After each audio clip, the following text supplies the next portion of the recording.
The Graveyard in the Woods by Veronica. Hello, Swamp Dweller. My name is Veronica, and I am a 21-year-old female. As a child, I grew up in a rural California town called Weimar.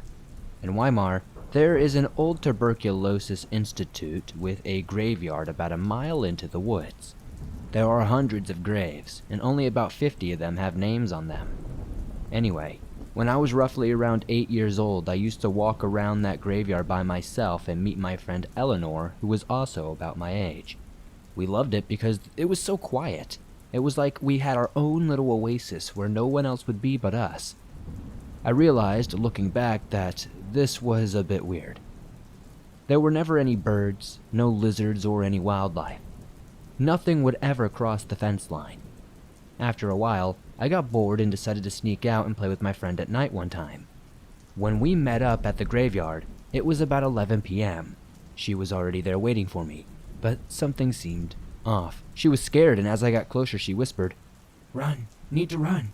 Whatever you do, don't turn around, or it will catch you." I was alarmed by this and asked her if everything was okay. As I said this, she vanished, and all I could see was a deer standing about 100 yards away. As I watched, it looked at me and stood on its hind legs.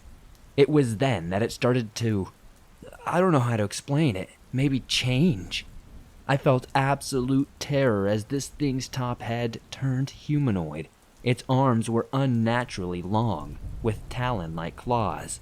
Its face stayed similar to a deer's, but its eyes were blood red and glowing. Its teeth were long and needle-like. Blood was dripping from its antlers. I was frozen in fear, not knowing what the heck I was looking at.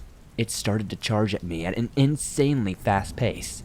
I started running, but needed to be faster. It caught up to me very quickly and knocked me to the ground. Then it smiled this evil grin, and it started to claw at me. Luckily, I rolled out of the way just in time. I managed to get up and start running, but I ran into a tree. I screamed in pain as I fell to the ground again. Before I could look back and see this creature coming toward me, Eleanor appeared behind me and started throwing rocks at the creature.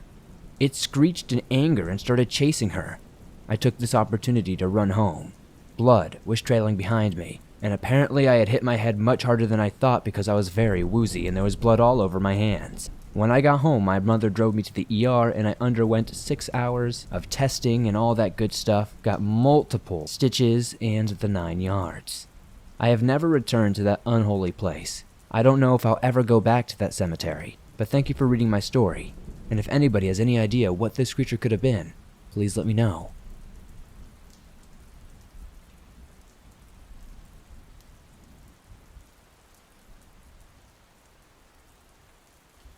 Living Across from a Cemetery by Pam M. Hey, Swamp Dweller. My name is Pam, and I'm from North Mississippi. I have a paranormal story to share for you. It's not the most scary, but it's actually kinda creepy. Sometimes, though, when I think back on it, it gives me a good laugh. Anyway, I used to live beside an old cemetery when I was a child. Some of these graves were from the 1800s, and they were pretty cool. My house was across the street from the cemetery, and my family and I experienced many events during the 12 years we lived there. We witnessed a large orange gaseous ball roll out of the cemetery gates and down the street before dissipating. We did learn that many people would see these strange gases rising from the cemetery. It was scary and weird. Also, when returning from dates, my sister would frequently see a man standing beside our house. But when my father would go out and check, there would never be anyone there, and there was never any sort of footsteps or any sign that somebody had been standing or walking around the house at all. There were also many nights that the garage door would shake and rattle to the point that it seemed whoever was trying to get into the house would rip the door off the hinges. Again, my dad would go outside and never see a thing. He'd even try slipping around the back of the house in complete darkness, being super quiet to try to sneak up on anybody who may be there. But when my dad would enter the garage, it would go entirely quiet, and there was never a single soul around. Every night my mom would lay my clothes out for school, but occasionally I'd have one shoe missing. Everything would be precise as my mother left it the night before, except for that one shoe. We would always find it in the most strange of places. We knew none of us would put it in those areas because most of the time none of us could even reach it. But let me get to the funny story, I guess. First, I'll have to give you a bit of setup. My mom and dad had some great friends who had kids the same age as my sister and me. All their kids had children around our ages, so my dad fixed us a playroom in the basement with all kinds of fun stuff for us kids to do. So one night, while our parents were in the kitchen playing cards, 4 of us kids were in the basement watching TV, playing on the racetrack or something. This was around 1970, so we didn't have video games, so watching TV or listening to the records was the main activity. It was common knowledge that weird things happened in our house, and we kids were sitting around talking about it. The oldest of the kids was a boy. I'll call him D. D was probably around 15 or 16 years old, and he was the group leader. He was the oldest, and he was the only boy. His sister Mela, who was 14, was there. My sister, who was 13, and myself, who was 8, were telling some of the strange things that had gone on around the house when we all began to hear knocking outside. It sounded like someone was forcefully knocking on the screen door that went into the basement from outside. We told my dad and he checked it out and you guessed it, nothing. So D, being the big bad boy of our group, flopped down in the chair and stated that he was not scared. He said that he didn't believe in ghosts. He then uttered taunting words as if he was speaking to a spirit. But what he said wasn't very nice. I can't recall his exact words, but I remember his sister saying that he'd better hope there's no ghost after all what he said. He then stated that he still would not be scared if someone flung open the door right now. Well, guess what happened? About 2 seconds after, both the basement door and the door to the house flung open at the same time. Now the screen door pulled out and the wood door pushed in, so there had to be 2 opposite motions for this to happen. And they were both locked. For them to fly open with such force just didn't make any sense. The force was so great both doors nearly came off the hinges. That screen door bent in a weird way, and it never was normal after that. And the doorknob from the wood door was pushed so hard it left a hole in the sheetrock of the wall. So now, there were 4 of us kids, 3 girls ages 8 to 15 and 1 boy, 16. Big strong D knocked all 3 of us out of his way, running out of that room. He was so terrified that he shoved me, my sister, and his sister into a wall to get by us as we all jumped up and ran to our parents. When I got to my dad, D was in his mother's lap, and D was a big old Mississippi boy. That boy, who wasn't scared of ghosts, crawled into his mother's lap quickly after those doors slammed open. We never really figured out what happened, but D never again said he didn't believe and never again taunted ghosts. I don't know what was wrong with that house. I have to assume living next to a cemetery caused a lot of weird energy to go down.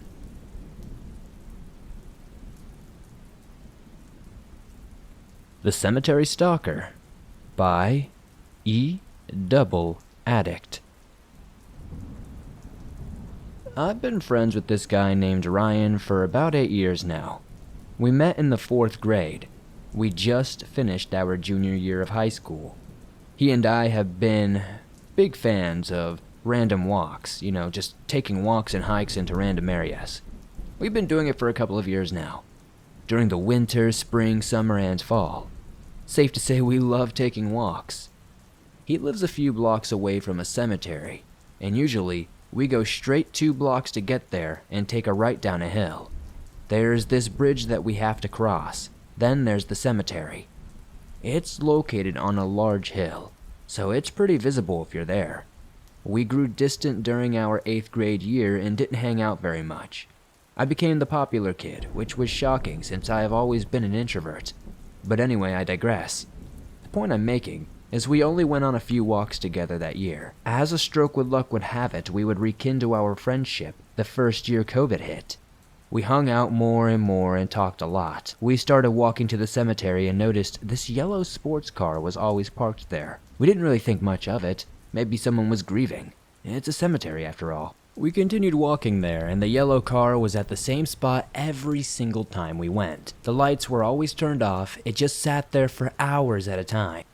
Again, we didn't really think much of it, I guess.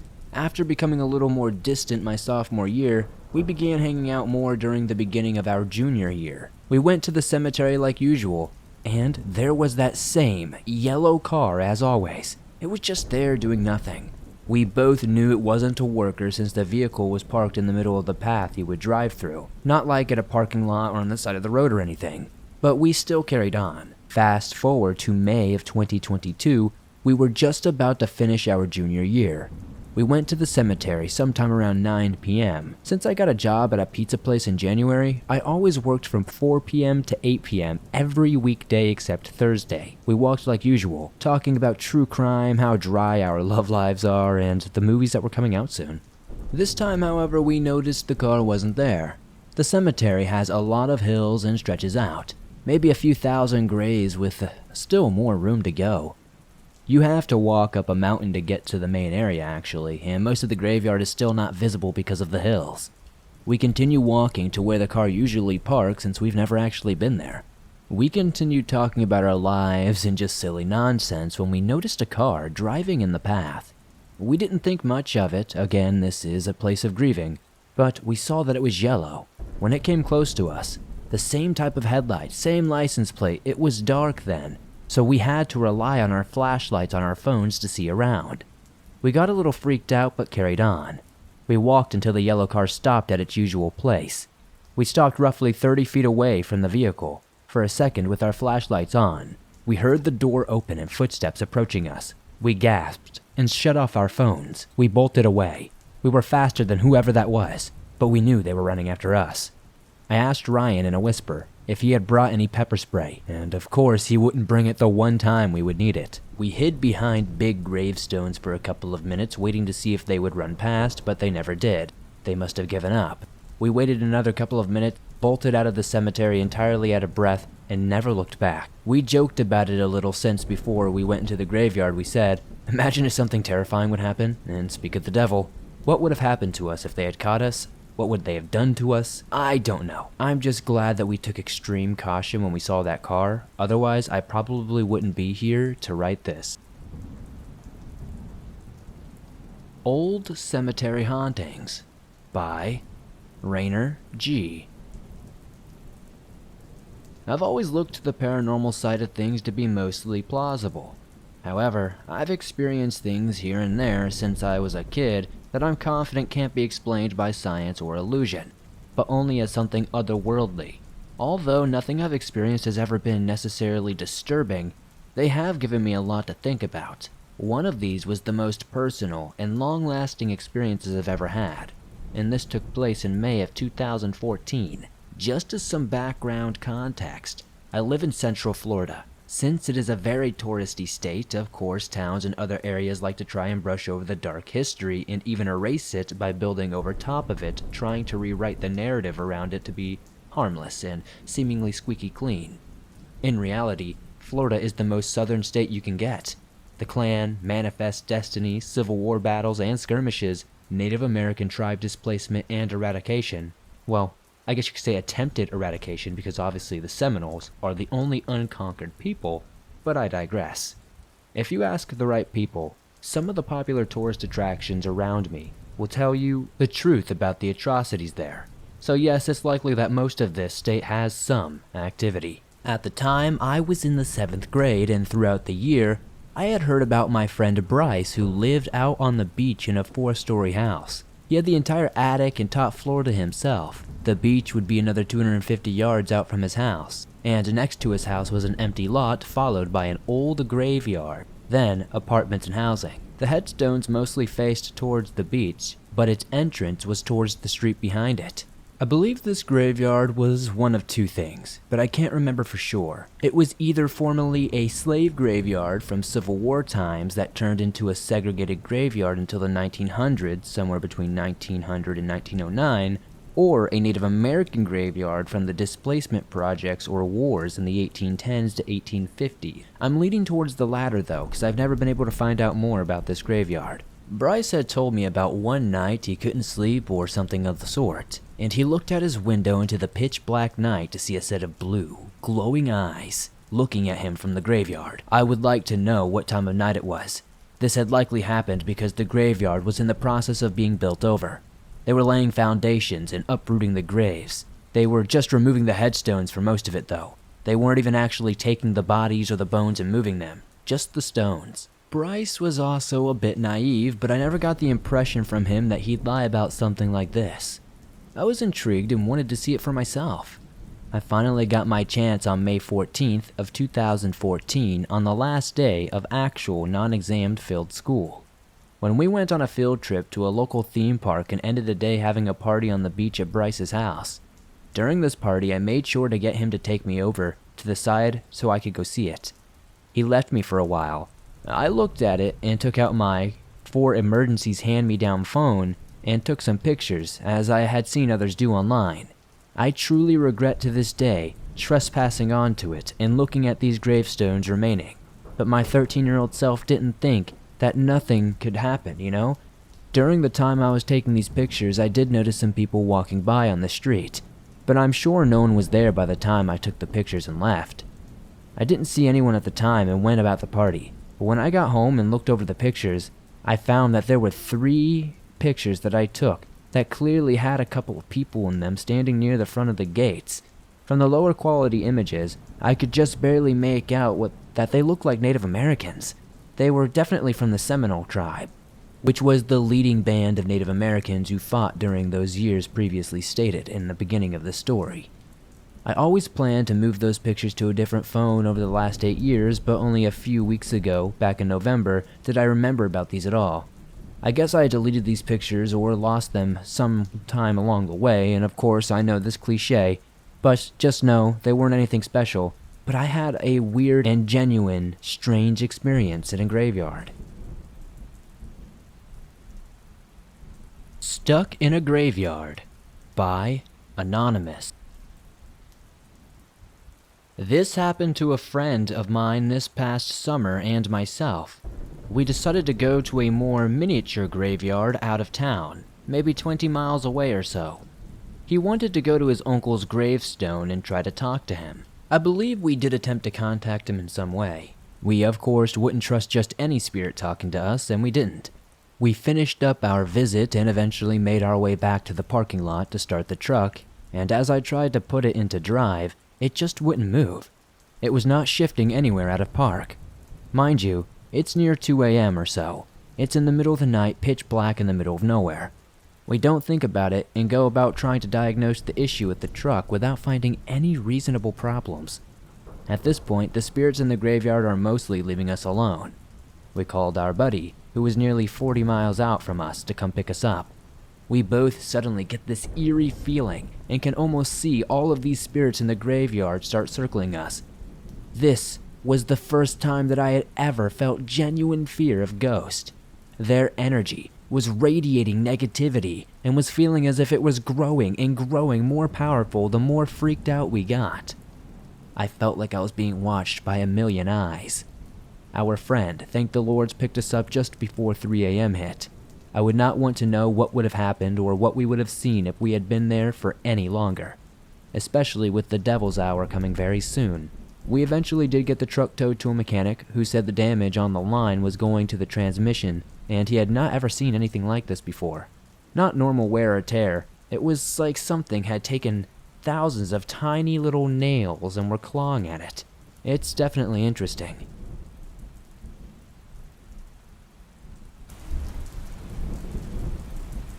Small Town, Oregon by Anonymous. I live in a small town in Oregon. It was isolated. Very little traffic traveled along the long, winding country roads. At the time, I was 14 years old, living on a farm with my parents, grandparents, cousins, and brother. The reason we all moved in together is something that I'd rather not get into. But needless to say, it could have been better. But we made the best of it. When most people think of Oregon, you probably think of places like Portland or Salem. But there's a whole other side to this state that is much less talked about. Beyond the cities are forests that stretch for miles and miles, sprawling with all forms of wildlife within its vast terrain. We've seen just about every wild animal the state has to offer. Instead, it'd be an elk crossing one of our pastures or a black bear hunting for food in the nearby ravine. However, nothing would compare to what my cousins and I saw just a few weeks ago. Allow me to introduce my cousins. Cade is age 14, Jack is age 16, and Mason is 20. We all decide to walk around our stables to check up on the horses. The stable was about a 5-minute walk from the farmhouse. It was about 6:30 p.m. when we set off, and it was starting to get dark. On the way there, Cade pointed out something in the middle of the pasture. Hey, look, what is that? We all turned to see what he was talking about. There was a figure that resembled an abnormally tall man. Judging by the distance, it was at least 8 feet tall. But something was off. It seemed to be hoisted atop a pole with its arms dangling. Since when did Grandpa start using scarecrows out here? That's what I guessed when I was first looking at it. A feeling of fear overcame the 4 of us. It was as if whatever was on that pole was waiting for us to make a move. Even Mason was spooked. I don't have a good feeling about this. I think we should turn back. We all retreated to the farmhouse. Mason turned back one last time before we could enter. What in the actual hell? He stammered as he pointed in the direction of the quote-unquote scarecrow. We looked back, and then we froze. The figure had somehow moved much closer to us. Much closer. It was now only about 50 feet away, and it was too noticeable for us to dismiss. We could now see certain features. The thing had a burlap sack on its head, and what looked like a bloody smile carved into it. It wore a ripped plaid shirt tucked into a black pair of jeans. Before we could even react, the scarecrow leapt down from the pole on all 4s and began moving at us at a pace that was inhuman, that frightened the absolute daylights out of me. It uttered the most disturbing shriek I have ever heard. The 4 of us quickly made our way back to the farmhouse, practically shoving each other to get through the front door. Thankfully, we all managed to escape with our lives, but the story does not quite end here. No. We didn't know what to tell our grandparents, so we kept this to ourselves and hoped that the creature would never return. Later that night, we woke up to Mason shouting and pointing at something outside the window. When we all got up to see what it was, whatever he saw was gone. It could have been a nightmare, but the fear I saw in his eyes told me it was that same creature we saw in the fields. We have since named it the Corn Stalker. Something tells me that this is only the beginning. We are the only ones out here for miles and miles. Winter has arrived. We will likely be snowed in with nowhere to run. We hope it never returns, but I get the feeling that it's never quite left.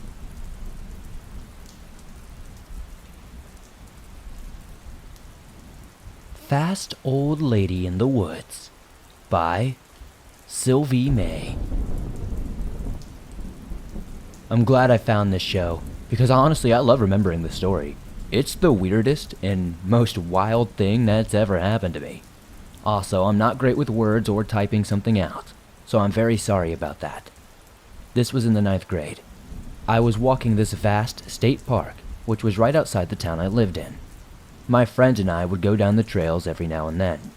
We had been walking for about 10 minutes when we realized an older lady was not that far behind us. I only really noticed it because of how out of place she looked. It's like she came straight out of an old folks' home and was just dropped in the woods. We were joking about how creepy she was and sped up, trying to put some distance between us. Oddly enough though, every time we would do this and would look back, she would still be there. We did this multiple times. We still thought it was funny for some reason though. We actually ended up running down the trail at some point until we got to a small bridge. We hopped off the bridge into a creek and then went around a bend. We could still see the bridge from where we were, hiding. We cracked up about the whole thing when we saw the old lady again. We ran for a good couple of minutes, like she shouldn't have caught up that fast, it was almost impossible. It was like she knew when we went off trail, because every single time, no matter how far we were off trail, she would somehow be right there, staring at us from the trail. I don't really even know how to explain this, it's weird. That was really it though. Nothing more happened. It was just this creepy event of this fast old lady who somehow could keep up with us no matter where we went, and always knew where we were hiding in the woods, no matter how quiet we were and how far we went off the trail.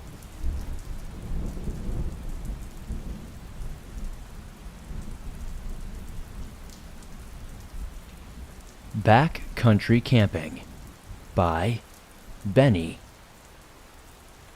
I was very hesitant to send this encounter in, but people should know what happened to me on November 1st of 2022. My backcountry camping trip was underway as I left my home in South Carolina and ventured towards the western portion of North Carolina to a place called Linville Gorge. This was a solo trip. I had planned for about a year or so. So, to stay for a few days on the Forest Service road leading to Wiseman's View, a series of overlooks displaying the Linville Wilderness, Table Rock Mountain, and Hawksbill Mountain, I wanted to avoid going as I had a few spooky encounters in those areas in the past. Nonetheless, my goal was to enjoy the freedom and solitude of the mountains. The drive up was uneventful but long and drawn out, putting my time into the evening hours and about an hour of light left to set up camp. As I made my way along the service road, I noticed no other campers or hikers at any of the many trailheads or pull-off campsites. This was very odd because the area saw quite a bit of traffic. My decision to camp began to dwindle as my mind wandered, and I decided to press on to the overlook area. I pulled into the overlook parking area, and again there wasn't a single soul around. I parked my car, gathered a few things, and readied myself for the short hike. There were only 30 to 15 minutes left of light in the dimming sky. I made my way into the footpath, turning my headlamp on. Wiseman's View has 3 staircases that lead you down and onto the cliffside, but it was the one to the far right that I decided to view from. I clicked the power button on my headlamp, turned it off, standing in silence and watching. After about 10 minutes or so, I noticed there were no sounds around me. The wind was blowing, but there was no other sound. I thought this was very strange, but dismissed it entirely as I saw what appeared to be a star rising from the gorge, flickering and moving upward slowly. It was not a drone, a plane, or any naturally made light. Then I am hit with this extreme feeling of being watched, confused, and the light quickly shoots over the top of me, pulsating and changing colors. I can hear a voice shout for me to run, so I fumbled a bit, grabbing at my handgun, taking the safety off of it and wielding it in my right hand. With my left, clicking on the power button to illuminate my escape route with my headlamp. I keep hearing this voice yelling at me, over and over again, to run. As I'm running towards my car, there's this odd humming sound. It's not emanating from where I was at the overlook. Then it becomes almost like this wail-like groan. It sounded like the earth was splitting apart, and I was shaken to my core. The sounds stop and all goes quiet as I glance up and around, looking for the star-like object. But the sky is empty and still. I unlock my door, rip it open, and dive into my driver's seat. Then I am enveloped in the brightest white light from all directions. I then wake up in my car hours later the following day. The strangest thing of all this is what happened to those hours that the light occurred and I blacked out, but also what was resting in my left hand. A cold, hard quartz crystal. Not your typical formation. Still, I was absolutely mind-blown. It was beautifully formed, entirely optical and clear quality, flawless. Was I abducted? Was it the military, interdimensional beings? What happened to me? And where did the lost time in this crystal come from? Thanks, Swamp Dweller. I still have the crystal and made it into a pendant I wear daily.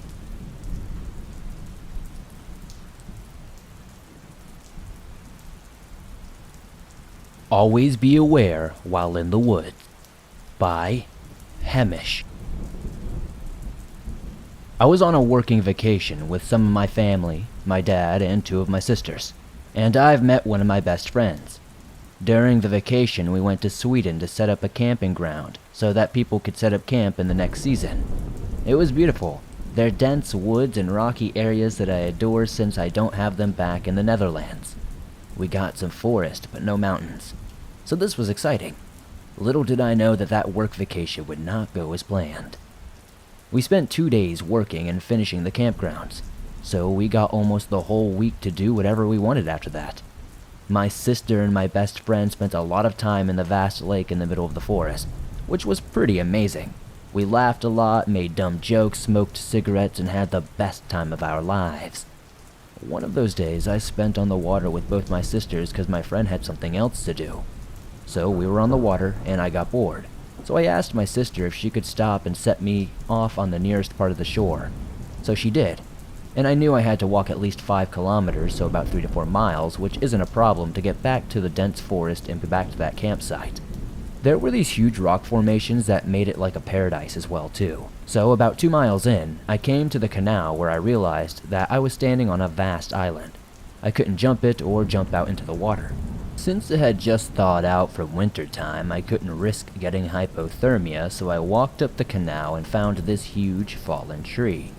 I went and set 1 foot on it, and when it happened, 4 rapid, huge, and heavy footsteps on the forest floor from behind me. Nothing more, nothing less. I froze, not sure what to do. My mind went blank and I started to freak out a little bit because I thought it was a moose, and I didn't want to face down a moose in the middle of nowhere by myself. So I slowly turned around to see what it was. At first glance, I saw nothing, just bushes and trees, so I calmed down just a little bit, thinking it was all in my head. I turned around and set both feet on the tree trunk when I heard the snap of a twig just to my right. I looked, and I froze. Nearly 10 feet away was a tall, hairy figure behind a thicket of trees staring at me. We locked eyes, and I knew that it knew I spotted it. It went and stood up to nearly 8 feet tall as my fear fell over me. I needed to make a decision, and I needed to do it fast. Was I going to run, or was I going to stand my ground, since it could probably outrun me as it was slowly approaching? I could make out some details. It wasn't hefty built. I mean, it was not skinny either, but it didn't seem to be very beefed up either. It had long, brown hair, yellow eyes, and as I got closer, the smell of rotten flesh hit me like a punch in the face. It was at this point that I bolted, like a bat out of hell, not even thinking, just following my instincts. I ran across the tree through the forest. I heard rapid footsteps behind me and heavy grunting. I ran the last remaining 2 miles non-stop, even though the footsteps ended after a mile, and only spoke about it once we got back. I couldn't sleep that night because that thing was roaming the woods. I don't know what it was, who it was, but it heavily reminded me of the trolls of European folklore. I'll never know, but it does fit the description. And that's my story. Watch out when you're in the woods, 'cause something or someone can always stalk or follow you.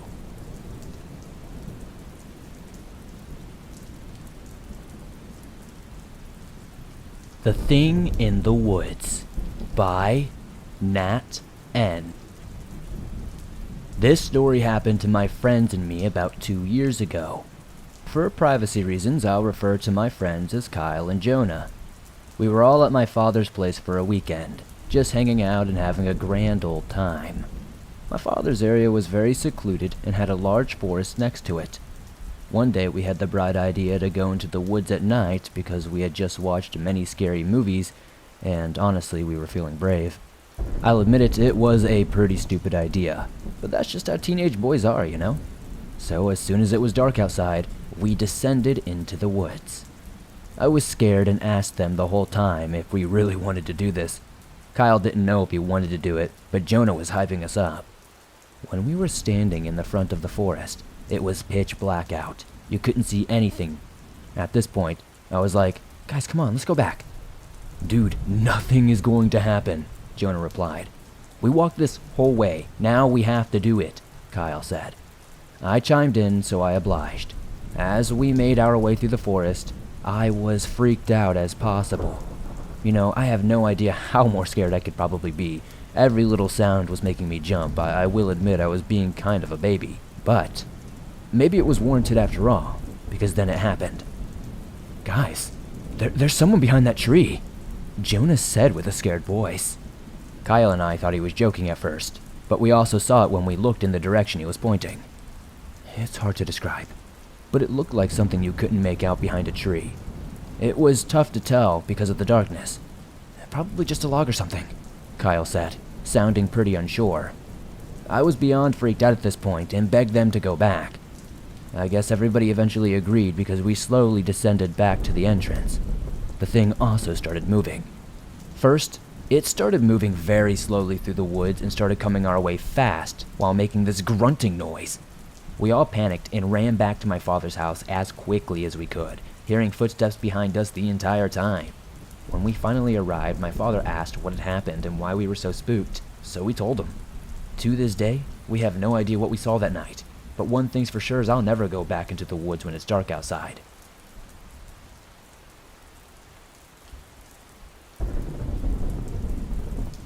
Abnormal Experience at a Campground in Japan by Kai.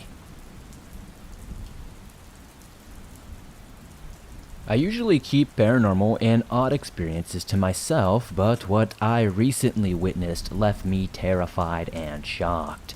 And many of my local expat friends that live in Miyazaki, Japan, have been talking about feeling empty and slightly depressed lately.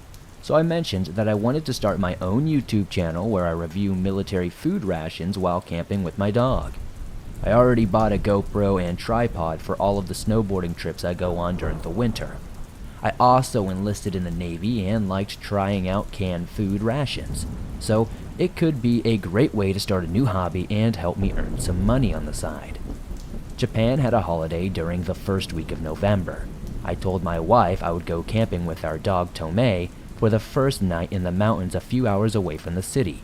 She happily agreed, and my dog was also pretty excited to go on a trip, so we set out in the morning. I followed the campground directions on my phone's GPS, and it took me through a small abandoned town in the middle of nowhere up in the mountains on a very narrow road. Unfortunately, there were signs of rock falling everywhere and landslides that weren't cleared from the road. Whenever medium-sized stones blocked the road, I would have to get out of my car and roll them off. I eventually made it to the camp area, which was highly isolated. However, there was an elderly couple quickly putting their belongings away, and they didn't even notice me setting up my tent or my dog running around. They were out of the area within 5 minutes of my arrival and never said a word. I ignored them and thought maybe they were upset that me, being a foreigner, arrived at a remote campsite not well known to everyone. I ate my military ration, filmed myself reviewing the meal's contents, and had an overall good day. I felt so at peace being the only person in the middle of these woods, and after a cup of coffee, I walked to a waterfall located about 8 minutes outside the camp. While walking to the waterfall, I noticed a small shrine that honored the gods of the mountain, with fresh fruit placed under the statue as an offering. I brought my GoPro and got some great shots of nature, the waterfall, and all the other scenery. But I felt like I captured something I wasn't supposed to. While panning my camera up to the waterfall, I made out a small figure that seemed to be wearing a white cloak through the camera display. After that, I looked at the top of the waterfall and saw nothing with my own eyes. I returned to the camp to put Tomei in the tent, then started a fire and tried to upload my footage of the day to begin the editing process since I didn't have anything else to do. Unfortunately, I placed the SD card into my computer and all the files were immediately corrupted, erasing the entire day's footage. I was pretty upset and wondered why something like this would ever happen. This is a brand new SD card, a brand new camera. How can things like this go wrong? Something similar happened to me while I was on a train in Europe as I was uploading footage to my computer, but the train shook and caused some footage to be erased. This was the first time my SD card had ever been wiped. I tried putting it back in my GoPro again, but it just said error, meaning the card was fried. I thought it was extremely odd, but I tried to stay positive and explored the area around the campsite, looking for any bulletin boards with information, but there wasn't any kind of information. All of the bathrooms and cooking areas looked in disrepair. I built my fire as night fell and gathered some spare branches. Around 8 p.m., I could have sworn I heard a woman talking, but there was nobody there. There is only one entrance. I would have known if anyone had come in. I thought it could have been my imagination, and tried not to psych myself out because I would spend the night alone, with no cell phone signal, and just in case anything crazy happened, I pretty much just have my hands and feet to defend myself. Once back at camp, I built a fire to deter anything from coming near me, and Tomei started acting very odd. Usually she likes to sit next to me when I'm relaxing outside, but she looked incredibly spooked, almost as if she didn't even recognize me. I went into the tent and started reading college papers on my phone, and all of a sudden I heard a woman screaming multiple times near the bank of the creek about 100 meters from my tent, and Tomei jumped up, staring outside while shaking. I have never seen her in such an alert state before. I have had many strange experiences in the past due to my travels and love of adventure, so I was utterly taken aback by this. I kept my camping shovel close and tried staying as still as possible so that I could hear any movement outside. I didn't hear anything and continued reading reports on my phone, slowly drifting off into a slumber. I woke up at around 2 a.m. to the sound of monkeys fighting in some nearby trees. I decided to take Tomei out for a quick pee, and we stayed near our tent. I was holding a lantern and saw a pair of glowing green eyes near the tent, on a tree. I looked at Tomei and then back at the tree, and the eyes vanished. I thought it must have been an owl or a monkey, and we returned to the tent, not thinking too terribly much of it. I awoke at sunrise, walking around the campsite, and noticed the tree where I saw the green eyes, and was puzzled because there was a rock wall behind the tree, and the tree stood alone. So a monkey or an owl had no reason to be in that particular tree. Not to say it's impossible, but to this day I have no idea what I captured on film that could have made my film corrupt instantly. Was it some sort of half-human, half-animalistic screaming creature? I don't know. I tried looking up any animal that would make such a noise, but the closest sound I came from was a fox. However, after listening to multiple recordings of foxes, I am doubtful that that's what I heard that night. What do you think? Was I paranoid, or was I listening to something unworldly that night? Japan is a host to many myths of strange creatures and spirits of the forest. Perhaps I encountered such an entity that night and was being watched the whole time.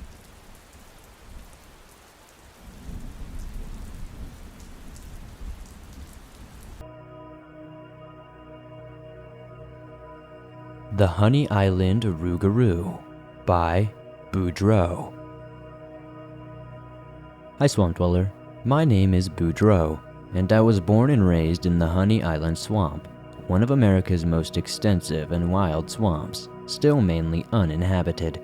The Honey Island Swamp is located roughly about 30 minutes away from the famous New Orleans, which would explain the many encounters with voodoo, witchcraft, and just creepy stuff that lurks out in the cypress swamps. I have many stories of mine and my father that I would like to share for the future, but let's go where it all started. I grew up on a shack built upon a pontoon due to the unexpected changes in the water levels on the West Pearl River, and we lived off the land eating whatever we could catch, hunt, or anything in between. Normally, this included things like turtles, crawfish, alligators, snakes, raccoons, and so much more. These were the times before the ever-expanding suburbs and the swamp tour boats were encroaching, so we could live in peace without being judged. But this also meant that the wildlife and other unexplainable things were more likely to take place. By the time I was 10 years old, I would run our small crawfish boat, or pirogue, deep into the swamp to check out our crawfish traps or trot lines, so I could help put food on the table for my parents and our 4 siblings. On this particular event, I took the small, motorized crawfish boat north towards the Bouge Chateau to check out a few trot and jug lines and maybe shoot a few animals from the ship for food. My motor was killed when I finished making my rounds through the sloughs and inlets. As luck would have it, I had no form of paddle on board, and the strong current of the Pearl River was pulling me downstream. Still, luckily, I pulled ashore before I hit any bad jetties. As I made my way ashore, I tried to figure out what was wrong with the motor. It was from the early 50s, so it could just be that it was old. After an hour of rest with no luck with the engine, the sun began to set and I wasn't too worried, for I've spent many nights in the swamp alone, which may not be ideal or even scary to others, but that's not a big deal. I was sure my father would come up the river to look for me once sun was up. I found a little bit of high ground a few feet off the river and climbed up a tree because one place you do not want to sleep is on the floor in a swamp. If a gator or a snake doesn't find you, the fire ants will. And I had been asleep in the old oak tree for a few hours until an unearthly howl awoke me. It didn't sound like the typical owl or coyote. We don't have wolves in South Louisiana unless they're in a zoo. The howl startled me because of how stressed and deep it sounded. It also sounded very close. My young mind began to race thinking about the stories of the rougarou my mother would tell me to behave. This large wolf man would eat the bad children up if they didn't act well, which to me now is a child version of what it is. The rougarou is the result of some evil witchcraft or voodoo or evil spirit that haunts the swamps and bayous of South Louisiana in the form of a wolfman. 10 minutes after the terrifying howl, I began to hear the shuffle of the briar bushes near the base of the tree, and I prayed that it was a small rodent of some sort, but it was the complete opposite. The midnight moon lit the creature up as it stepped out into the clearing not only 15 feet in front of me. It was about 6 feet tall, with long hair and yellow eyes. This thing, whatever it was, stood on 2 legs, and the stench it let off was similar to that of a wet dog mixed with a skunk. I do not know if the creature saw me, but I felt it could smell or maybe hear me. I was frozen in fear, daring not to make a noise after what seemed like a lifetime of the creature stalking around the base of the tree. I could see a faint light and hear the roar of a boat coming up the river. The creature seemed scared of the raft and was gone by the time I looked back down. I jumped 15 feet from the oak tree, spraining my ankle in the process, and ran back to the boat as fast as possible to wave down the oncoming ship. I safely returned home that night and was terrified to enter the swamp alone, with or without proper equipment. I learned that the swamp holds much more than we know, for it is the unexplored areas that these creatures live. Today, 30 years later, many locals still call that animal that many have claimed to see the Rougarou or the Honey Island Swamp Monster. Still, I can tell you, it's just one of the many unexplainable things I have witnessed inside the swamp. Thank you for listening to my story. If you enjoy it, there will undoubtedly be more about the Honey Island Swamp.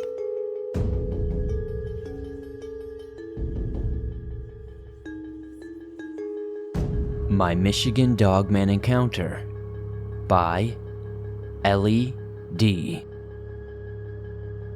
Hello, Swamp Dweller. I have listened to your videos for about 4 years now, so I decided to share my Dogman story. I will give some background detail on this story to start. To start, I am a 13-year-old female. I live in the Upper Peninsula of Michigan around the Morsing-Marquette area, and a side note, I live on Native American land far back in the woods. This story took place in about mid-August this year. I had invited one of my friends over. At the time, she lived on a road we call Old Indian Town Road. I'm not a native, but have always felt some spirituality like natives. I consider myself a psychic, so my friend, who I will call Chloe, was doing teenage everyday things. Eventually, she got bored, and we decided that we would go and see some cool things by ourselves. We got on our bikes and decided to ride them around. I am the most athletic of my friends. I play many sports and work out daily. Eventually, we met up with some other friends and got tired of riding up and down the short road we lived on. It got to the point where only 3 of us remained. In the beginning, there were around 8 or 9 of us in total. At this point, it was around 9:30 p.m. I have always been terrified of the dark, so at this given point, I started to get uneasy naturally. I wouldn't say I liked being surrounded by thick woods on either side at 10 o'clock at night either. So we started making our way back up the road. The road is on a relatively steep hill, steep enough to where most people can't bike up without the struggle, even myself. I bike frequently, but I was tired from biking all day, so I strolled up the hill with my youngest person in the group right beside me. She started to get uneasy as well. The other friend was far behind us. He isn't a believer in anything supernatural. He was at the bottom of the hill and we were near the halfway point. Suddenly the hair on the back of my neck stood up. I thought I was being paranoid at first, until I had the sudden strange feeling to look to my right. I suddenly snapped my head in that direction. My friend from behind me was looking down, talking to me about something, so she didn't notice me stop. We were on the far left of the road, and on the right there was a drop that ran down very far deep into the woods. Very tall pine trees were filling that deep trench. The woods were so thick you couldn't see the ground and the makeshift track. When I looked over though, I saw a tall, skinny figure looking at me while clinging to one of those incredibly tall pine trees. It almost looked like an emaciated werewolf, but worse than its appearance was what it was doing. It swayed back and forth in the tree almost like a big cat, with large, orange eyes blinking at me occasionally. That's when my friend noticed I had stopped. She asked me what was wrong, and I didn't say anything. I didn't want to freak out anyone. I just started walking even faster. My guy friend was still at the bottom of the hill. My other friend and I were almost at the top. I had the worst feeling continuously washing over me. My guy friend finally noticed how far ahead we were and booked it to catch up with us. When we returned to my house, I told them what we saw. The girl behind me agreed that she didn't see what I saw, but definitely felt uneasy when she saw me looking to the right and then speeding up. Nothing more happened that night, but the next day I was walking over to my next door neighbor's house. I was walking over to the girl who was with me when it all happened. That day, she and I rode our bikes and talked about it the night before. It was a lovely day, so we rode our bikes until the sunset again. At one point, I went back to my house to grab something. Walking on the trail to get to her house, I got hit with a sense of dread. That's when she met me, and she started running with me because she felt it too. When we broke out of the tree line into her backyard, we heard a scream that sent us bolting toward her house, and that concludes my story.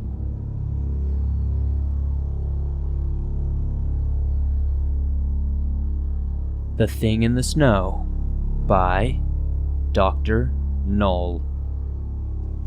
To preface this, I am an avid hunter, and this is not my first time nor my last weird encounter I've seen while hunting. This encounter happened 2 years ago in December, and now on to the story itself. I went out hunting. I was hoping for a giant buck this day. On the drive to the spot where I parked my truck, I saw something, and it was truly odd. It was snowing out, so I could not see all that well, but I could have sworn I saw an outline of a person on a hill looking at me. It was my friend's land. It was private property, so no one should be here, but he let me and a few of our friends hunt here from time to time. So it was odd to see someone none of us knew were supposed to be here, and I was the only one of my friends who were supposed to be hunting today. I definitely made sure of that. I was thinking, sure, maybe somebody got lost, but there is so much signage that says this is private property, you'd have to be dumb to not see it. And it was so early in the morning, I figured it has to be somebody who doesn't have the greatest intentions. Anyway, I wasn't that worried, so I just parked my car and got out to my tree stand. I was there for a couple of hours, and I did not see a thing. I was waiting for something to walk by as the forest started to fall silent. And if you are a hunter, and pretty much anyone, you would know that if that happens, it's never a good sign. But then I saw the perfect deer walk in front of me. It was alone, and it was running, which was not all that uncommon, but it was frail looking. I did not fire at it at first. I just watched it. I looked behind it, and something jumped on it. A white human-looking creature. I clutched my rifle and looked down my sight for a better look, but it must have heard me. It looked up at me and smiled the most blood-chilling smile I have ever seen. I fired at it. It missed and hit the ground. It seemingly jumped back, freaked out, hissing at me. It started twitching and raising its head, and then everything suddenly froze. It froze in the air like something had happened. I could feel the utter malice this thing had for me. I reloaded as fast as possible and fired again. This time, in this thing's chest. It fell again, but this time it did not get back up. I sat there for at least an hour. I dared not move in fear that this thing would get back up. Eventually, I got the energy to run back to my car. I got back in my car and drove away and did not look back. I don't know what that thing was. I've never seen it again, and I've never gone back.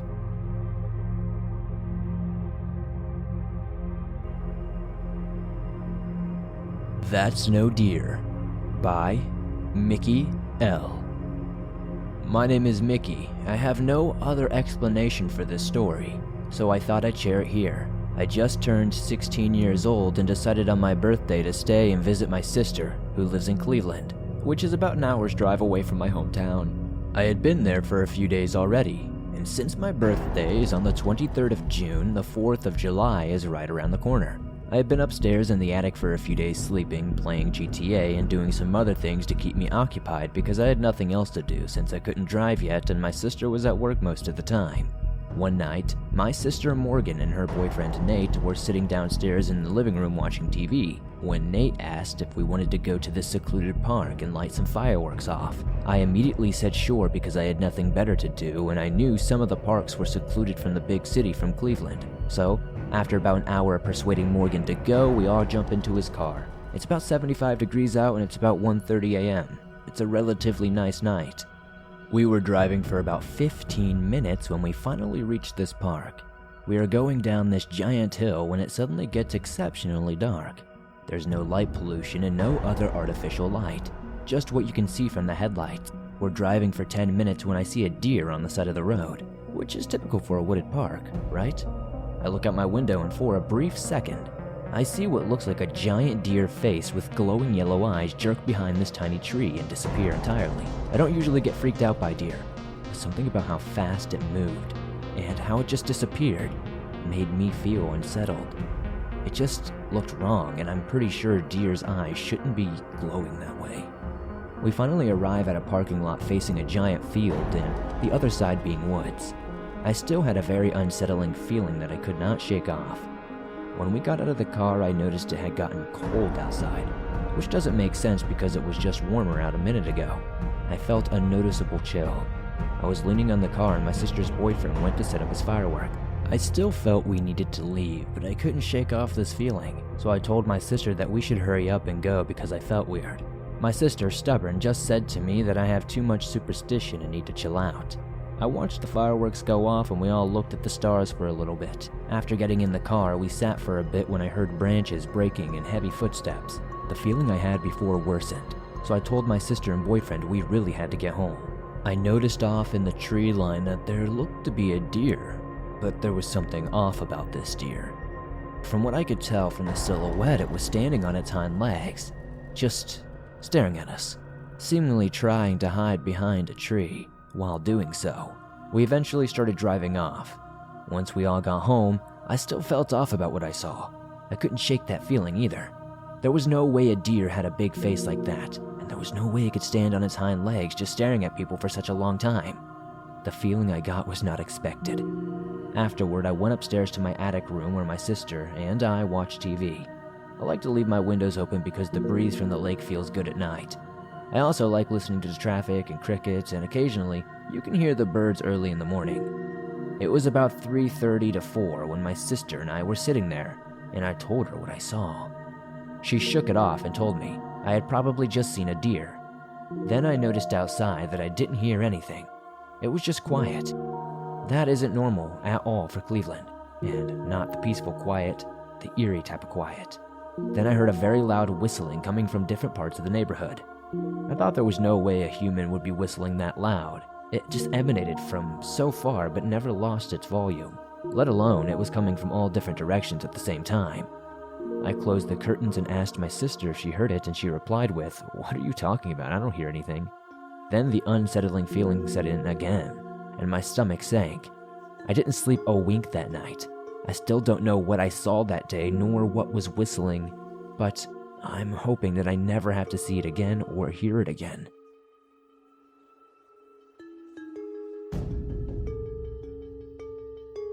The Creature of Mirror Hollow by Eliza C. Thunder roared across the sky. The loud booms echoed overhead like a giant strolling through the area amidst the rain, which tapped on the windows like claws prying their way into the safety of the cabin. I was stranded, alone in the darkness of the wooden shelter. I found myself in a precarious predicament. I didn't get much time before the storm hit. It was so sudden, you may even say it was bizarre.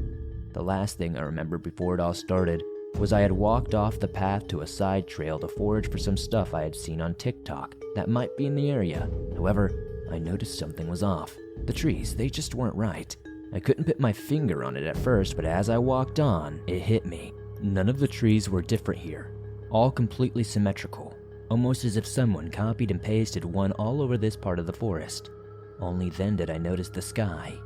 Inky black clouds blotted out the sun in an array of unnatural shapes, and the thick foliage overhead made it hard to see, but my visibility dropped to near blindness.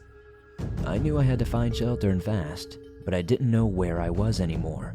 My only hope was the trail, which thankfully hadn't gone away yet.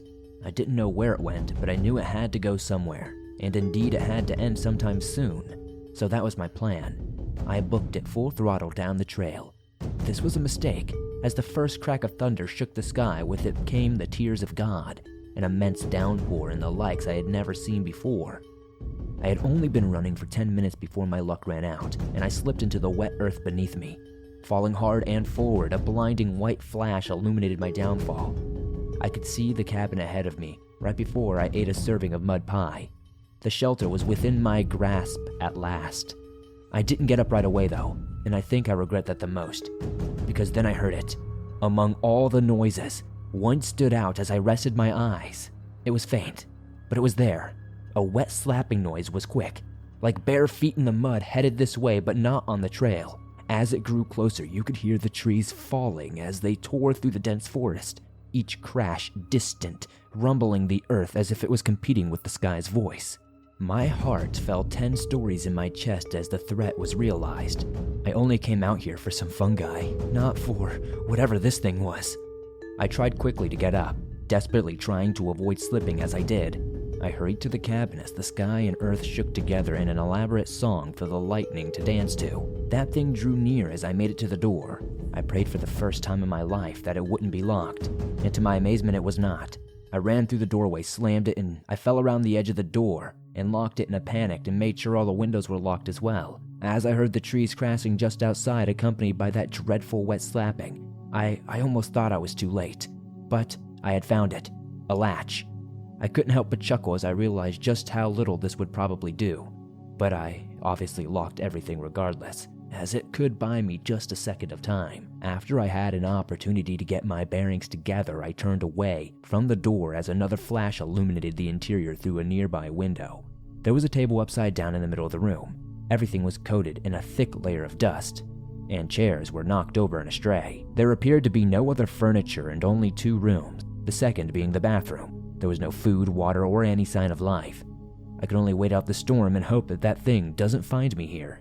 That brings us to where we are now, suffocated in the blackness inside the far corner of the cabin. The tension in the air as thick as I desperately racked my brain for an idea. My thoughts were interrupted by terror as a loud slam made the door shudder, followed by a horrible scream. It was so shrill I had to cover my ears. I thought they might explode. My head was pounding as it ceased its screaming. Not waiting for a second assault on my ears, I quickly checked for a bathroom. Maybe it'd have a small window I could climb out of.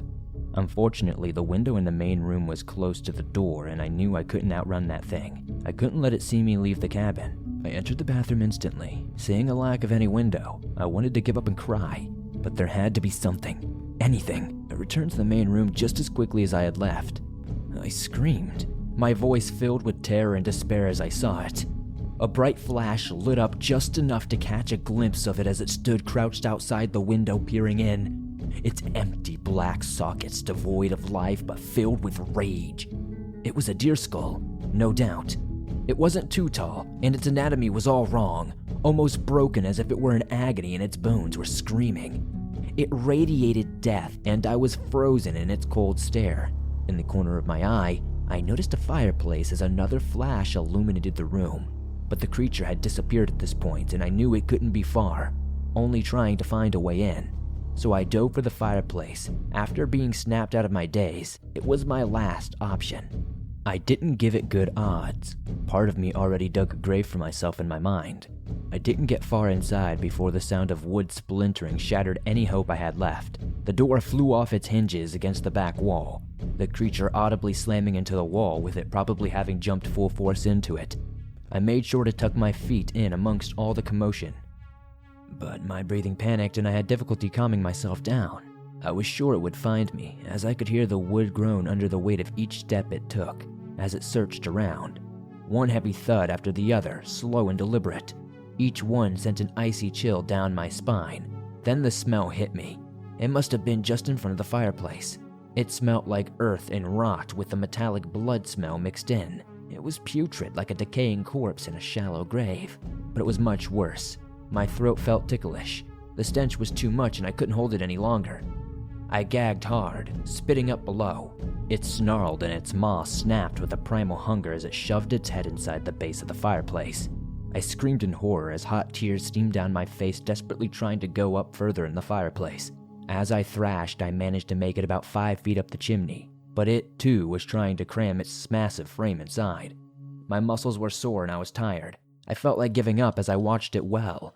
I sobbed and screamed, my arms and legs were shaking under the strain as I pressed hard against the inside of the chimney. Finally, I felt my consciousness begin to fade under the stress as I looked down at the creature, its vicious snarling and biting never ceasing as it seemingly got closer and closer, and that's the last thing I remember before I fainted inside the chimney. I thought that would be the last time I'd ever be alive. However, I woke up, which was a surprise. I didn't think that was possible. If I were dead, which I, without a doubt, was, but no, I wasn't to my dismay. I had got stuck in the chimney, so I had never fallen when I fainted. It must have given up at some point, but not without much effort. Bricks had been completely torn away, and it still wasn't enough to reach me, and for that, I'm grateful. But there was still a problem. I was still stuck in the chimney, and the cabin was abandoned. No one would be coming here purposely. I didn't even know where it was. Was there even hope for an escape in this strange forest of identical trees? Or was I doomed as soon as I went off the main trail? I really can't tell. I'll only be able to live so long stuck in the chimney without food or water. I've been trying to get unstuck for about an hour now, and my phone is about to die. So I'm finished writing this as not a send-off, but a warning. If you find this phone, I beg you, please share my story.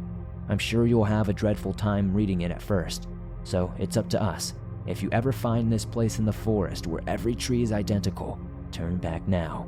Don't be lured into its dark corners where the creature roams, waiting for you to enter its domain.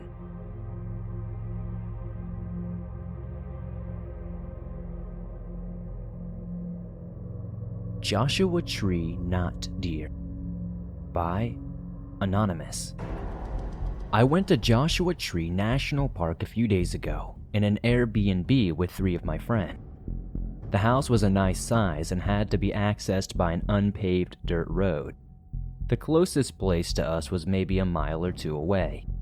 All the homes in this area have private driveways. On one of our drives back from getting groceries, I saw an animal run away from our headlights very fast, but I couldn't quite make it out. I assumed it had to be a deer, or something along those lines because of how big it was, but all I had seen thus far were desert quails. That night I dreamt that my friends and I were searching for something, and we were taken to a basement of all things, and it was full of all sorts of strange oddities. It was a small house with a red door.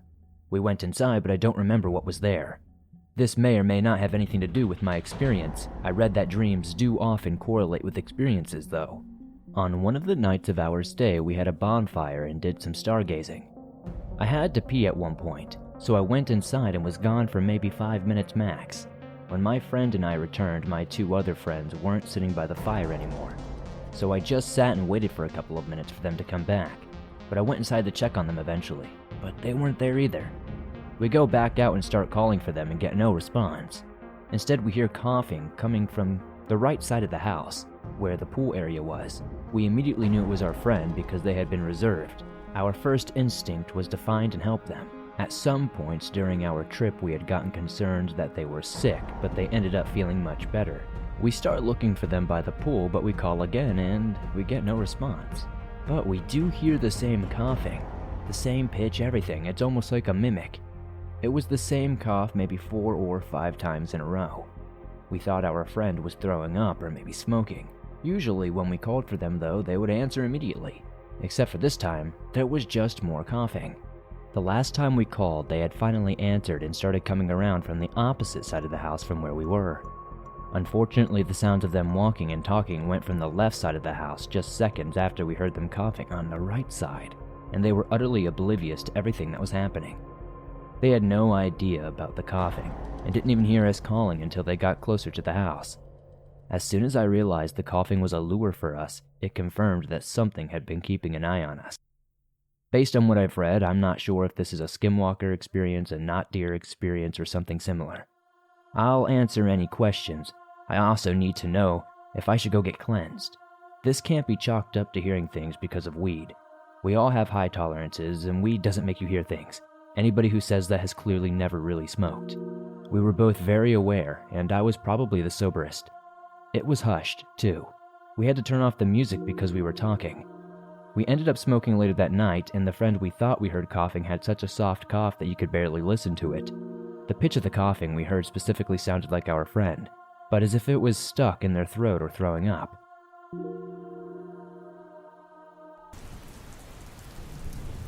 My Camping Trip by D. Parnett. This is a true story, as I was present for these events. Had this not happened, I would have had difficulty believing this story myself. To this day, I can only tell this story or go into deep thought about the events of that day if I become somewhat shaken. It was the fall of 1984 in the upstate of New York, in a small town called Scotchtown, a relatively rural part of the state. The cool weather hadn't yet set in, and it was still warm enough that my 2 friends, Brian and Mike, wanted to go camping. We were all 16 years old, and I had never been camping at that point. I was excited about the trip. That week after school, we went to the Army and Navy store and bought a surplus Army tent, some pots and pans. Brian purchased a lantern, and both had bought old military K-bar knives. We set out for our overnight camping trip that Friday after school. We had each told our parents we were staying at each other's house to avoid any problems the journey may cause with our parents. Friday after school, we all rode the bus to Mike's house, where we had all stashed all our camping gear for the trip. We gathered all the equipment and walked down the road farther into the county's rural parts. We had made this trek many times during the day, explored the wooded areas fairly extensively during the daylight, and we knew where we were headed. We walked about an hour into the countryside before cutting down a dirt road that led to a trail we had been on many times during our daytime explorations. However, we had never been out in these woods at night. We reached the trail opening at around 5 p.m. and ventured into the forest. An old stone wall marks this trail. These walls are ubiquitous in the area and were used as property dividers when the area was first settled sometime in the early 1700s. The trail followed right alongside the wall for many miles, and we could never find where the two separated. As we were walking into the woods, the wall was now on our left. The area we traveled to was a combination of dense patches of trees and vegetation and many more open regions with scattered trees. In these more open areas, we often came across stone foundations of homes that used to stand there, and occasional headstones where early settlers had buried loved ones on their property. We walked for about an hour, and because the canopy of trees was very thick, it was starting to get dark. Still, light out but dimming, so we thought it was best to stop before dark. We came upon a clearing to our right with a relatively large tree, and we could camp directly under it. To give an accurate idea of what our campsite looked like, standing in our campsite, if you looked forward toward the trail, it would be the trail, then the stone wall. On the other side of the wall, directly opposite our camp, was a giant oak tree about 4 feet in diameter, standing alone, and a few scattered trees behind it, but it was a relatively open area. The oak tree was less than 20 feet from our campsite, and I had a clear line of sight of the tree and the field behind it. As it was dark, Mike and Brian wanted to grab some wood for a campfire and asked me to begin setting up the tent. They wandered out of sight to my left. I was facing the trail, and I could hear them rummaging for firewood. I proceeded to dump the contents of the canvas tent onto the ground, bent over, and started gathering the tent poles, and my following action changed my life forever. I glanced at the oak tree on the other side of the wall. What I saw still haunts me today. A solid black figure peering at me from behind the oak tree on the other side of the stone wall. I could best describe it as a shadow, solid black, and non-translucent. I could see its upper body as it leaned out from behind the tree, and the shadowed out hand on the front of it as if it were pulling itself out from behind. I was frozen with fear. That was the only time I have ever been frozen by anxiety. I stared at this thing for an eternity, however it couldn't have been more than 5 to 10 seconds. I didn't see this out of the corner of my eye, I was staring directly at it. Just then it slid back behind the tree, and instantly I heard Mike and Brian coming back toward me. I jumped up and yelled, Guys, get over here. They came running and asked me what the matter was. I thought for a second, and was embarrassed to tell them what I had seen. I said, There's someone behind that tree. I just saw someone behind that tree for sure. They both looked at me with a bit of a puzzled look, and Brian replied, What are you talking about? We're in the middle of nowhere. I emphatically told them I had seen someone looking at me from behind the tree. We had been friends for many years, and they knew I was not going to scare very easy. Mike said, All right, we charge the tree, Dave. You go right, and we'll go left. They pulled their K-knives out of their sheath they had on their belts, and I grabbed my pair of nunchucks. I was very much into the martial arts at the time, and had become very proficient with them as a weapon. We all three charged towards the trail, jumped the wall, and ran around the oak tree, but there was nothing. Nothing at all was there. There was no way anyone could have gotten away from there without us seeing them or hearing them. The tree stood alone. The ground was covered with leaves, and still there was no sign that anything had ever been there. They laughed and joked, blaming this on my first camping trip jitters and how I was just a bit shaken. I knew what I had seen though, and I had never been so scared in my whole life. But the night was just getting started, and all I wanted to do was go home. Night fell, and as they went about their camping rituals, starting the fire, getting out a pack of ground beef, and getting a pack of ground beef out that we had swiped from Mike's freezer to cook over the fire, I sat on a log quietly, terrified, still trying to process what I had seen earlier. We were there about 3 hours when we first heard something in the woods. Something was walking around our campsite just beyond the light of the campfire, maybe 20 to 25 feet in the darkness behind where Mike and Brian were sitting. I was the first to ask. Guys, what is that? Brian answered. Probably just a deer. I replied. It definitely doesn't sound like a deer. It sounds like a person. It didn't sound like an animal. It honestly sounded like a human being was walking in the woods, and they weren't even trying to be quiet about it. They both insisted it was probably just an animal attracted to the smell of the food. I knew in my heart it wasn't an animal, still keeping the secret of what I had actually seen earlier. As the night wore on and the animal continued to walk back and forth behind our campsite, I could see it was beginning to bother Brian and Mike. Brian stood up with his lantern, took a short run towards the rustling and yelled, "Ah!" in an apparent attempt to scare off whatever was harassing us. He sat back down, and within a few minutes, the sound of the crunching leaves and snapping twigs resumed. The harassment continued for another 30 minutes at the very least, and Mike and Brian were now eerily quiet and visibly shaken. Back and forth, it walked beyond our view, crunching and snapping of the leaves and everything else in between. It was about 10 minutes later, and all of us were sitting quietly, trying to act as if nothing was wrong, when Brian suddenly jumped up. He grabbed a piece of the wood he had collected. It was about 14 inches long and thicker than the average man's forearm. He threw the wood directly at the noise in the dark. We heard it hit the ground. Brian sat back down again and confidently said, That'll scare it away. For a few short minutes it was quiet. Then just before we heard the walking in the leaves start up again.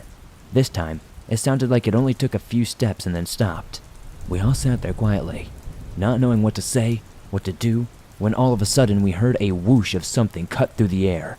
The piece of wood Brian had thrown earlier came sailing over my head and hit the tree. I was sitting under this tree, and this was a strong blow because I felt the entire tree shake from the impact. It fell about 10 feet from me, so it must have bounced off a good way. I looked at Mike and Brian, who were white as ghost, and asked, Do deer throw logs? We all sat there for no more than a minute, and the noise began to start back up. Brian finally spoke up and said, We can stay here all night, and I won't get a wink of sleep. Or, Mike jumped in. Let's get the fuck out of here. They jumped up and Mike asked me to kick dirt on the fire as Brian lit his lantern. Mike and Brian then proceeded to break down the tent, which amounted to them ripping it down and rolling it into a ball. They quickly stuffed the poles and canvas into the bags, and I finished putting out the fire. We paid no mind to whether the noise continued. We were focused solely on getting out of there. We stood all packed up and not looking forward to the long hike out in total darkness. Brian decided he should take the lead because he had the lantern. Mike would be second in line and I would have to bring up the rear. Mike and Brian drew their knives and Mike looked at me and said, Dave, anything comes out of the dark? You crack it with those chucks. I slowly nodded, and we began to walk out. The wall was now on our right as we began to make our way through the darkness. The lantern really did not provide much light at all, and Mike and I were almost in complete darkness, just following the light in front of us. At first, there was a foot or two between us, and we had been walking for about 15 minutes when I thought I heard something. The trail was worn, and had only a few leaves. I had heard what sounded like walking on leaves, on the other side of the stone wall in the darkness. I grabbed Mike's belt and grabbed Brian. All three of us stopped and we all huddled together. They asked what was wrong and I whispered, I think I hear it right there. And looked to my right, indicating the darkness on the other side of the wall. We stood motionless, all of us listening intently and noticing nothing. Mike said, Listen, we're all freaked out. Let's get out of here. Brian and I nodded, and we began walking out. Again we walked another 10 minutes and I heard it again. This time I didn't stop. I leaned forward and whispered into Mike's ear, Listen. We slowed our pace for just a few seconds when Mike said, Oh crap, I hear it. Something was walking parallel to us on the other side of the wall. It was unmistakable, walking in the leaves and only about 5 feet from us in the darkness. Walking in the leaves and only about 5 feet from us in the darkness. It was right there. It was almost like it could jump over at any minute and grab us. Mike grabbed Brian, and we all huddled again. We both told him, It's right there, and looked into the darkness over the wall. We stood still for a moment, and then all three of us heard something moving amongst the leaves. It was almost difficult to hear because my heart was pounding so hard. I thought it might explode out of my chest at any waking moment. I was experiencing pure terror for the first time in my life. Brian took his lantern and extended his arm over the wall, his knife in his other hand at the ready. We could now see about 10 feet on the other side of the border. All three of us stood there for a few seconds looking, and we could see absolutely nothing. Then we heard it again. The leaves moving on the ground. The sound was right there, but there was nothing we could see.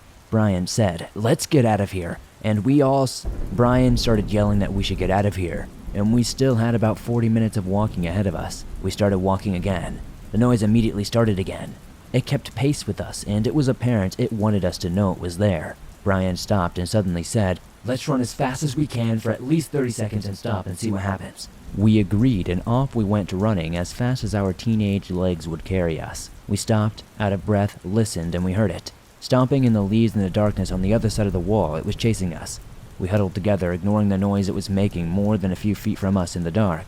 It sounded almost like pacing. Mike spoke first, asking, "What are we going to do?" Just then a sinking thought came to my mind, and I spoke up. "No one knows we're out here. We lied to everyone. They'll never find us." They both stared at me with blank expressions as the realization of how screwed we were sunk in. Brian said, "Listen, in 10 seconds, I'm gonna run out of here as fast as I can. Suppose you can keep up? Great. If not, I hope I see you tomorrow." With that, Brian was gone, and the only visible thing was the bouncing lantern moving through the forest. Mike and I followed the best we could. Mike was carrying the tent bag, and it was spilling its contents on the trail as we tried to keep up with Brian. We'd been stuck in the woods with no light source if we'd lost him. I tripped over the tent poles and the canvas tent but never lost footing. We ran the entire way out, and when we reached the road we all began throwing up. We snuck back into Mike's basement, and that's where we slept. Those two returned the next day to collect everything we dropped on the trail, and I declined to go with them.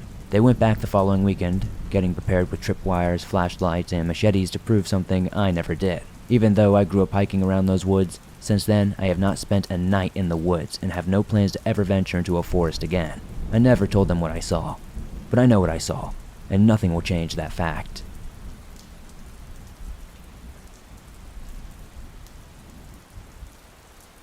The Abandoned Hut by JTFFF. 4 years ago, I was a sophomore in high school. I had not yet gotten my license, which is right around the time I started to partake in certain substances. And one of my friends in the neighborhood, we'll call him Kurt, knew of a creek about 1.5 miles from my house, which would be an excellent smoke spot. But it was a bit of a hike to get there. It was well known that there were a few scattered structures in the woods here, such as a dozen or so concrete huts, and old barrel fire pits, and platform built in the 2 trees at some point. I'm not really sure what that's about, all within a dozen feet of each other. This is about 1/4 mile into the woods and about 1/2 mile from any road. We had been there dozens of times during the daytime, usually with more friends though. We lived in a rather nice suburban neighborhood, so it didn't seem too dangerous to us, not to mention nobody else had ever been spotted there before. It had become a pretty standard smoke spot for kids our age. We all just assumed it was an old abandoned homeless structure, but there were still legends passed around by other high schoolers claiming something sinister lurked there. Hooks for hands, serial murderers, inbred cannibals, typical campfire stories, that type of thing. The concrete hut was about 7 foot by 7 foot by 5 foot, and the ground had been dug out inside, making the roof even taller. We had found improvised weapons, food cans, trash, etc. when we first discovered it 2 years prior. But since then, nothing of that nature really popped up, just beer cans, roaches, and cigarette butts scattered around in the fire pit from neighborhood kids. The inside had scribbled stuff on it with Sharpie, it was covered with a tarp, and the whole thing smelled like pee, so none of us really went inside. As I mentioned, a lookout platform was built into a tree about 50 feet away.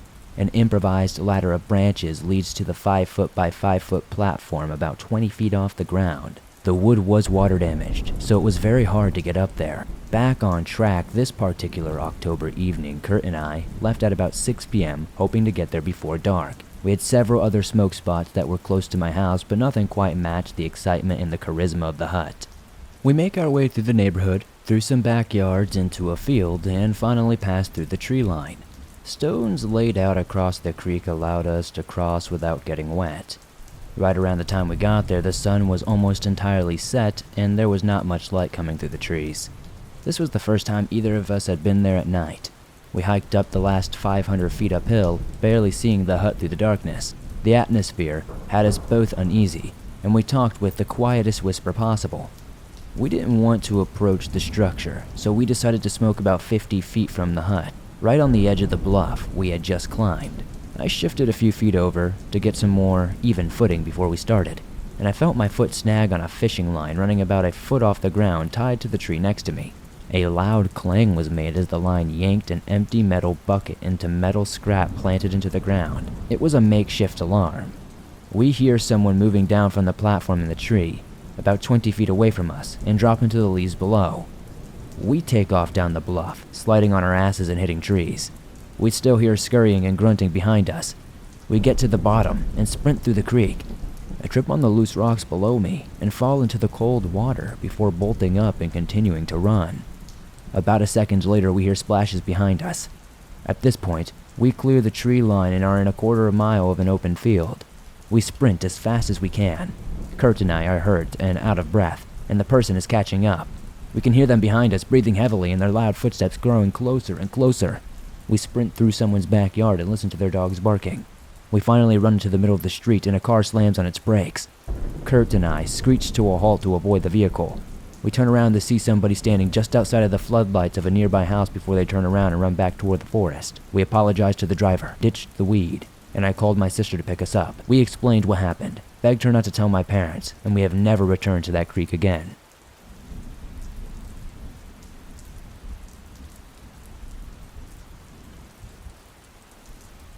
Chased Through the Woods by Anonymous. My friend and I used to go cycling in the woods every weekend and summer when we were younger, between the ages of 10 and 13. The woodland near where I lived in the suburbs of London is ancient and has a lot of history, especially with old ruinous manors from the medieval times dotted around. We have many happy memories from that period, but one peculiar and scary evening stands out. One evening we went deep into the woods and checked out this old abandoned farm with a giant pine tree in the center of a field. We had to hop a couple of fences to reach these trees. There was always something majestic about this isolated area. When we left the field, it must have been around 6 or 7 p.m. as it was a crystal blue sky still in England, and it normally doesn't get dark until about 9 or 10 in the summer. I remember we both had this incredible sense of dread and panic that came over us. We cycled as fast as we could towards the exit, a tunnel into the back road. This was only a 5-minute cycle from the field with the isolated pine trees. However, my friend disappeared, and it felt like it was pitch black within a matter of minutes. I remember waiting at the tunnel entrance for my friend as I was too scared to go through it. I didn't want to go alone, and it felt like I was waiting for hours. Eventually he turned up, and he had an explanation for where he had gone. It felt as though 2 or 3 hours had been compressed into a 5-minute stretch. The daylight turned to dusk, and with a flick of the switch it seemed like we had lost many hours. To this day I have no explanation for what that sensation was, what that time warp was, what was following us. Those woods have always had an eerie and mystical feeling about them. Sorry for this being so short. I hope you enjoyed my story though.